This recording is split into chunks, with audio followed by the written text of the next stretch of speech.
we're calling it, just going to kind of dig in into the actual front end application, the part of Lead Bubble that your clients and customers will be using, just to show you how it works, where all the buttons and switches are, and just kind of give you an overview of how everything connects. And then we'll go into some other videos where we go deeper into the specific features of the application. So let's head on over to the desktop and dig in and give you the lay of the land.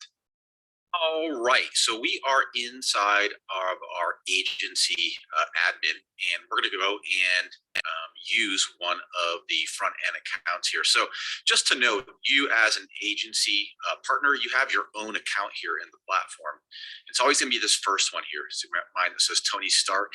So you can log in to your front end application here by logging in as a business, or you can always just click up here too. So if we just click right up here, we're now inside of the Lead Bubble front end application.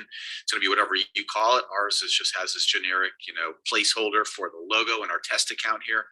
But this is what your users and customers and clients will experience if you allow them to log in, right? So your logo, all of your branding on your domain. So the first screen that they end up on here is the project screen. So a project is really just like a folder. So it's a way to stay organized. You might have several different projects.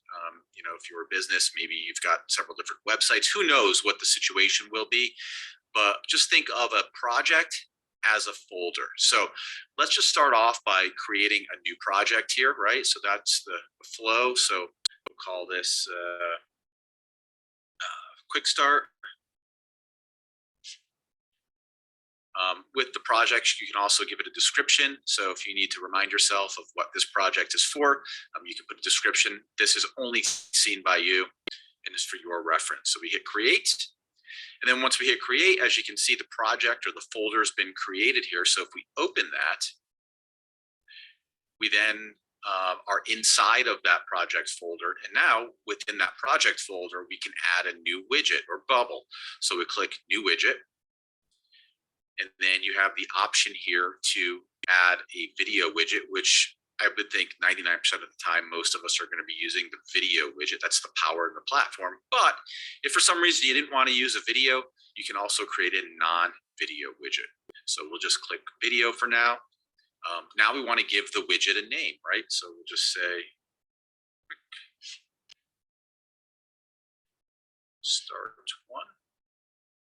Again, just like the project, you can also give it a description, and that's just for your reference. Click create.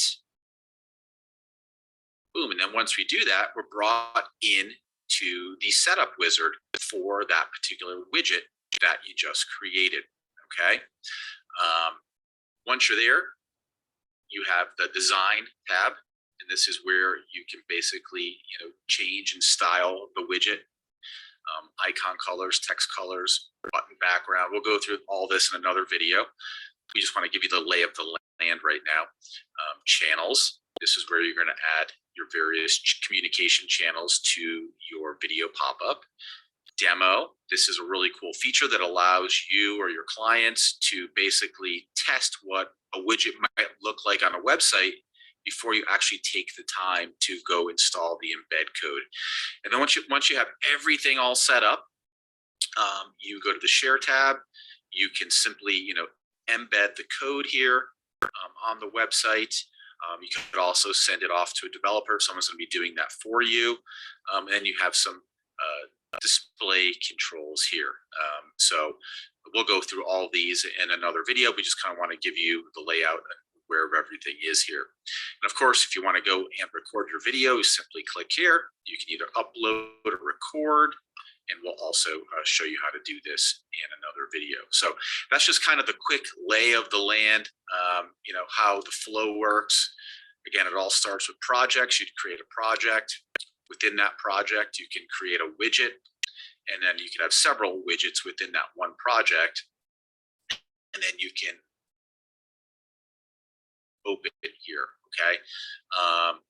That's it.